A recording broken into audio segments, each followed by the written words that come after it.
শেয়াল ও সারসের গল্প। কোনো এক সময়ে একটা শেয়াল থাকতো জঙ্গলে। সে সব সময় অন্য জন্তুদের নিয়ে উপহাস করত। একদিন খুব সুন্দর একটা সারস এলো সেই জঙ্গলে ঘুরতে।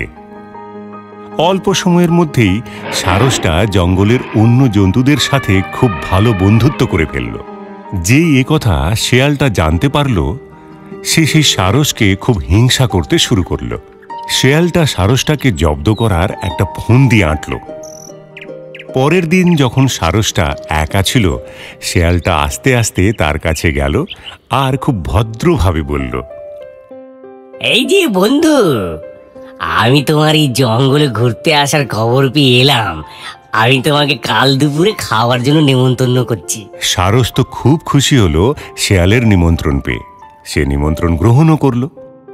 পরের দিন সারস গেল শেয়ালের বাড়ি নিমন্ত্রণ খেতে। যেই সে খেতে বসল, শেয়াল খুব সুস্বাদু খাবার দিল। দেখে তো সারসের মুখে জল এসে গেল। কিন্তু সারসের লম্বা ঠোঁটের জন্য সে একটুও খেতে পারল না, কারণ ধূর্ত শেয়াল তাকে একটা সমান থালায় খেতে দিয়েছিল। শয়তান শেয়াল সারসের অবস্থা দেখে হাসতে লাগলো আর পুরো খাবারটাই নিজে খেয়ে নিল। সারসটা এতে ভীষণ রেগে গেল আর সে ঠিক করল সে শেয়ালকে উচিত শিক্ষা দেবে। সারসও খুব আন্তরিকভাবে শেয়ালকে নিজের বাড়িতে খাওয়ার জন্য নিমন্ত্রণ করল। পরের দিন শেয়াল যখন খেতে বসল, সারস খাবারটা লম্বা একটা গলা উঁচু পাত্রে পরিবেশন করল। সারস তো মহা খুশিতে খাবারটা খেয়ে নিল।